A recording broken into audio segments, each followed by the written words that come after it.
एक बार बुद्ध एक गांव से गुजर रहे थे। उस गांव के लोग उन्हें पसंद नहीं करते थे। उन लोगों ने बुद्ध को घेर लिया और उन्हें बुरा भला कहने लगा। गांव वालों का सरदार सबसे ज्यादा नाराज था। वह तो बुद्ध को गालियां ही देने लगा, पर बुद्ध इन सब से बेपरवाह मन मन मुस्कुराते रहे। सरदार काफी देर तक बुद्ध को गालियां देता रहा, लेकिन कुछ ही देर में उसका मुंह सूखने लगा, जिससे वह चुप हो गया। ये देखकर बुद्ध बोले, अगर तुम्हारी बातें समाप्त हो गई हो तो मैं आगे जाऊं। मुझे आगे वाले गांव में जाना है, वहां के लोग मेरी प्रतीक्षा कर रहे होंगे। ये देखकर गांव वाले का एक व्यक्ति बोला, हम लोग तुम्हारा अपमान कर रहे हैं, तुम्हें गालियां दे रहे हैं, लेकिन तुम इसका जवाब देने के बजाय मुस्कुरा रहे हो। तुम इसकी प्रतिक्रिया क्यों नहीं देते? बुद्ध बोले, वत्स, तुमने आने में अधिक देरी कर दी। यदि तुम 10 वर्ष पहले आए होते तो मजा आ जाता, क्योंकि 10 वर्ष पहले मैं भी तो तुम्हारी तरह था।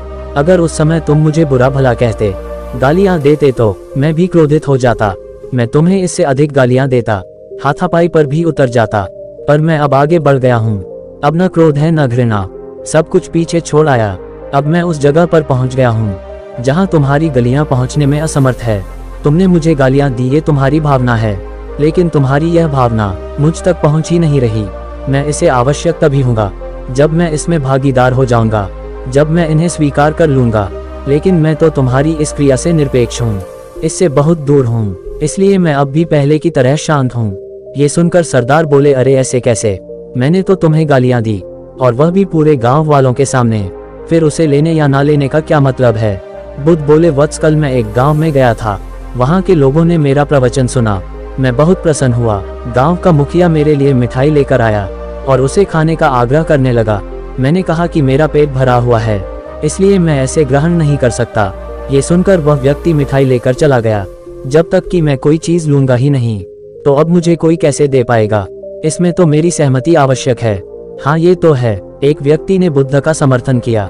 बुद्ध ने पुनः पूछ, जब मैं मिठाई लेने से माना कर दिया तो लोगों ने इसका क्या किया होगा? उन्होंने मिठाई अपने घर वालों बांट दी होगी। उसे व्यक्ति ने जवाब दिया, ठीक कहा तुमने। उस मिठाई की तरह तुम मेरे लिए गालियां लेकर आए हो और तुम चाहते हो कि मैं इसे ग्रहण कर लूं, पर भाई मैं इन्हें लेता ही नहीं। अब बताओ तुम इनका क्या करोगे? उस व्यक्ति के पास इसका कोई जवाब नहीं था। बुद्ध पुनः बोले, मुझे तुम पर दया आती है वत्स। अरे क्रोध तो मुझे तब आएगा जब मैं ये गालियां ले लूंगा, और जब मैं गालियां लेता ही नहीं तो क्रोध का सवाल ही नहीं उठता। बुद्ध के बातों पर सरदार ने कोई प्रतिक्रिया ही नहीं ली। शायद वह सोच रहा था।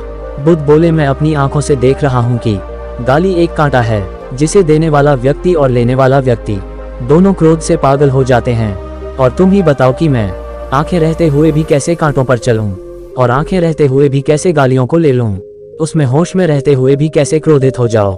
इसलिए मुझे क्षमा करो वत्स, मैं तुम्हारा उपहार ग्रहण करने में असमर्थ हूँ। कहते हुए बुद्ध ने अपना हाथ जोड़ लिए। बुद्ध की बातें सुनकर सरदार लज्जित हो गया। उसकी आंखें झलझला आई। उसने कुछ कहना चाहा, पर उनके होठों ने जवाब दे दिया, और जब उनसे नहीं रहा गया तो वह बुद्ध के चरणों में गिर पड़ा। तो दोस्तों, हमें से ज्यादातर लोग यही समझते हैं कि हमारे दुखों का कारण कोई दूसरा व्यक्ति है, और जब हम ऐसा मानते हैं तो हम अपने नियंत्रण की कमी और अक्षमता को अनदेखा कर रहे होते हैं।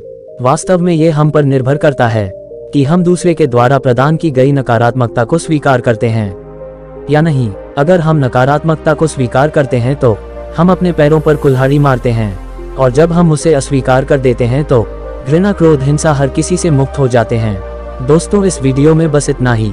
मिलते हैं अगले वीडियो में। अपना ख्याल रखिएगा। धन्यवाद।